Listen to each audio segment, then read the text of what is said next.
Hello मेरे प्यारे दोस्तों, आप लोगों का स्वागत है मेरे चैनल में। और आज हम लोग घूमने जा रहे हैं हरिद्वार, जिसका ये पार्ट 1 है, क्योंकि एक पार्ट में हो नहीं पाया था। 2 पार्ट में ही पूरा वीडियो हो पाएगा। तो आइए अब शुरू करते हैं। यदि आप भी हरिद्वार की यात्रा पर जाने का प्लान बना रहे हैं तो आपको हरिद्वार में घूमने की जगह कौन कौन सी है के बारे में ज़रूर पता होना चाहिए। यदि आपको नहीं पता है तो हम आपको इसकी पूरी जानकारी देंगे इस वीडियो में। हम लोगों ने अपनी ये ट्रिप बाय ट्रेन कंप्लीट की। ट्रेन से हम लोग हरिद्वार स्टेशन पहुँचे। वहाँ पर शिव जी की 2 मूर्ति बनी हुई हैं, बड़ी बड़ी, एक ब्लू कलर में, एक वाइट कलर में, जो कि आप देख ही पा रहे हैं। तो यहाँ पे हम लोगों ने सेल्फी वगैरह ली। उसके बाद यहाँ से ई रिक्शा करके आगे हर की पौड़ी की तरफ चल देते हैं। आइए अब हम आप लोगों को बता देते हैं कि हरिद्वार में कौन कौन सी जगह हैं घूमने के लिए। सबसे पहले हर की पौड़ी, उसके बाद दूसरी जगह है माता मनसा देवी का मंदिर, उसके बाद माता चंडी देवी का मंदिर, उसके बाद भारत माता का मंदिर भी यहीं पे है, उसके बाद सप्तऋषि आश्रम, और उसके बाद है पतंजलि का योगा पीठ। और ये मेन मुख्य जगह हो गई जहाँ की हम लोग हरिद्वार में घूम सकते हैं। स्टेशन से बाहर निकलते ई रिक्शा आपको आसानी से मिल जाएगा, जो कि 20-20 रुपये लेते हैं। आपको हर की पौड़ी से वही लमसम 1 किलोमीटर पहले उतार देंगे। बाकी यात्रा आपको पैदल ही करनी पड़ेगी। हरिद्वार या हरद्वार को हिंदुओं के 7 पवित्रतम स्थानों, जिन्हें सप्तपुरी के नाम से जाना जाता है, उनमें से एक माना जाता है। हरिद्वार का शाब्दिक अर्थ है कि भगवान तक पहुंचने का रास्ता। यही कारण है कि यह शहर अपने धार्मिक महत्व के कारण बहुत अधिक लोकप्रिय है। हरिद्वार का अर्थ है हरि का द्वार, मतलब हरि से मिलने का जो द्वार है, जो रास्ता है, वो हरिद्वार में है। पौराणिक कथाओं के अनुसार भगवान शिव ने इसी स्थान पर अपनी जटा खोलकर गंगा नदी को मुक्त किया था, इसलिए हरिद्वार का इस विशेष महत्व रहता है। लोग यहाँ के गंगा जल को सबसे ज़्यादा पवित्र और सबसे ज़्यादा निर्मल मानते हैं, और यहाँ से गंगा जल भर के अपने घरों में धार्मिक अनुष्ठानों के लिए लेके जाते हैं। और ऐसे ही आप लोगों से बातें करते हुए अब हम लोग हर की पौड़ी में पहुँच चुके हैं। तो अब आप लोगों को हर की पौड़ी के बारे में बताते हैं। हर की पौड़ी हरिद्वार के 5 प्रमुख पवित्र स्थलों में से एक है। एक पौराणिक कथा के अनुसार ये माना जाता है कि इसी स्थान पर भगवान शिव और भगवान विष्णु प्रकट हुए थे, तब से यह स्थान पवित्र माना जाता है। हर की पौड़ी, जिसे ब्रह्मकुंड के नाम से भी जाना जाता है, इस ब्रह्मकुंड का निर्माण राजा विक्रमादित्य ने अपने भाई भृथृ की याद में करवाया था। यहाँ पे प्रत्येक 12 वर्षों के बाद हिंदुओं का शुभ मेला, कुंभ मेला, इसी स्थान पर आयोजित किया जाता है। हर की पौड़ी गंगा आरती के लिए बहुत प्रसिद्ध है। हर की पौड़ी उसी स्थान पर है जहाँ दिव्य अमृत आकाशीय कुंभ से गिरा था। इस घाट पर स्थित 2 प्रसिद्ध मंदिर गंगा मंदिर हैं और हरचांड मंदिर हैं, जो इसके प्रमुख आकर्षण का केंद्र हैं।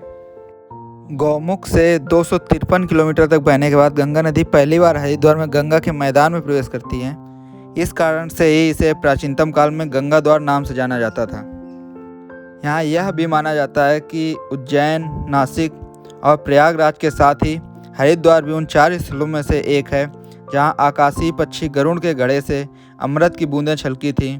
इस कारण हरिद्वार में प्रत्येक 12 वर्ष पर कुंभ मेले का आयोजन किया जाता है। गंगा मंदिर के नीचे बनी हुई सीढ़ियों को हर की पौड़ी कहा जाता है। ऐसा माना जाता है कि सागर मंथन के समय अमृत की जो कुछ बूंदें यहाँ गिरी थीं, इसी कारण इसको इतना पवित्र माना गया है। इसी स्थान को ब्रह्मकुंड इसीलिए कहा जाता था। ग्रंथों में यहाँ स्नान करने की बहुत बड़ी महिमा कही गई है। ब्रह्मकुंड से थोड़ा आगे अस्थि विसर्जन घाट है, जैसा कि आप लोगों ने पीछे वीडियो में देखा ही होगा। और जब तक मैं और मेरा प्रिय दोस्त विनय कुमार शुक्ला माँ गंगा में स्नान करते हैं, तब तक आपको हरिद्वार के रोचक तथ्यों और उसके इतिहास के बारे में अवगत कराते हैं। तो चलिए अब शुरू करते हैं अपना हरिद्वार के बारे में इतिहास।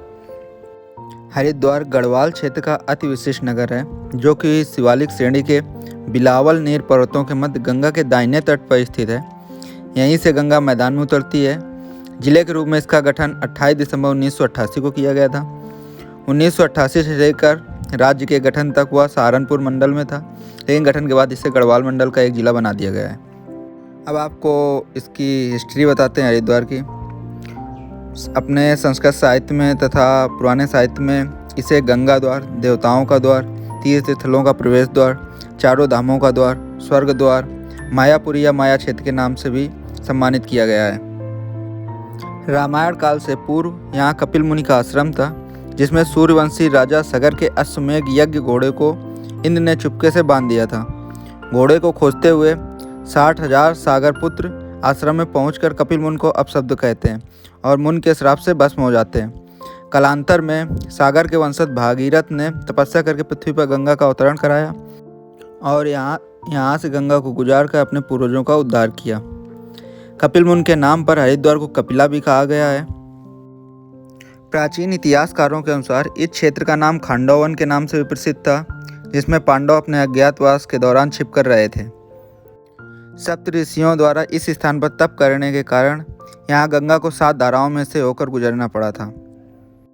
जैन ग्रंथों के अनुसार 1000 वर्ष पूर्व प्रथम जैन तीर्थकर भगवान आदिनाथ ने मायापुरी हरिद्वार क्षेत्र में रहकर तपस्या की थी।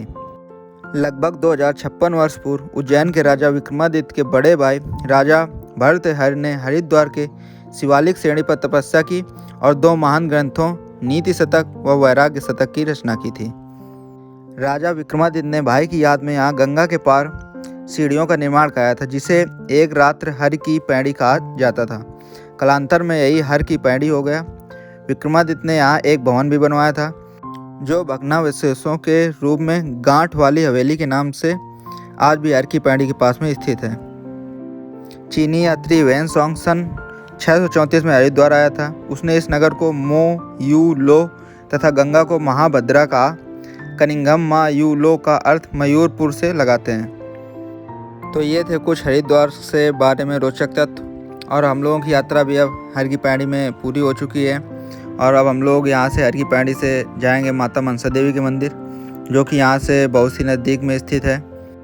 ये चित्र हर की पैड़ी में स्थित प्रसिद्ध मंदिर गंगा मंदिर और हरिचरण मंदिर के हैं, जो आप लोग देख रहे हैं। इनके दर्शन के बाद ही हम लोग अब चलेंगे माता मनसा देवी के मंदिर पे। हरिद्वार की शिवालिक पहाड़ियों की बिल्व पर्वत पर स्थित है माता मनसा देवी का ये मंदिर। महाशक्ति का यह रूप सबके मन की इच्छाओं को पूरी करता है, इसलिए माता को मनसा देवी नाम से जाना जाता है। हर की पौड़ी से वही 800 मीटर की दूरी पर माता मनसा देवी का मंदिर स्थित है।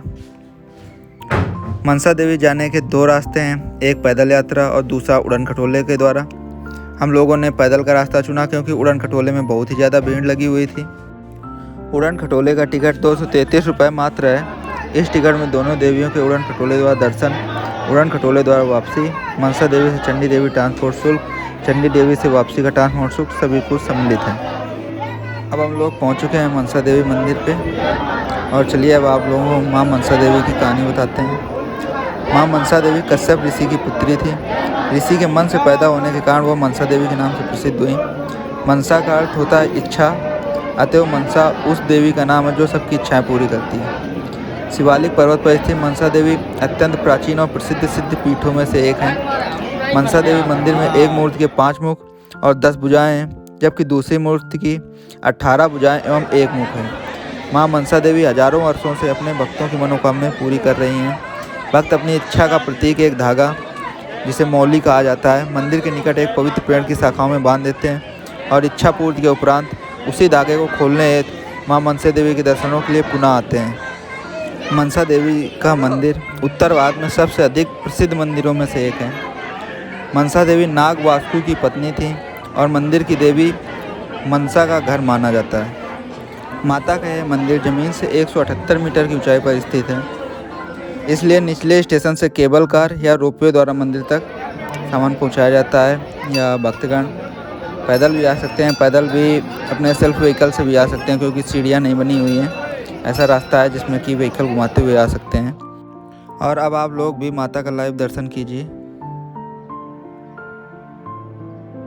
और इस प्रकार हम लोगों का आज का दिन हर की पैड़ी में स्नान करते हुए और माता मनसा देवी के दर्शन करते हुए निकल गया। धीरे धीरे संध्या होने लगी थी और अब हम लोग भी उतरने के लिए सोचने लगे थे। उतरते टाइम हम लोगों ने काफ़ी फ़ोटो खींचे, ब्लॉग बनाए, वीडियो बनाया, जो कि आप लोग देख ही रहे हैं। माता मनसा देवी के पर्वत से बहुत ही सुंदर नज़ारा दिखाई देता है। उतनी ऊंचाई से पूरा हरिद्वार दिखाई देता है, जैसा कि आपके फ़ोटो और वीडियो भी में आप देख ही रहे होंगे कि कितनी निर्मल पावन गंगा एकदम साफ, दूर से कितनी अच्छा लगता है नज़ारा ये देख के। हम लोग थोड़ी देर यहाँ बैठे रहे, आनंद लिया, हल्की हल्की हवा चल रही थी। अब आप लोगों को नेक्स्ट पार्ट में हम आपको बताएं कि बाई एयर, बाई बस और बाई ट्रेन या अपने सेल्फ व्हीकल से हरिद्वार आप कैसे पहुंच सकते हैं। और आप लोगों को माता चंडी देवी के दर्शन कराएंगे। वहां पे अंजनी माता का मंदिर भी बना हुआ है, उसके भी दर्शन कराएंगे।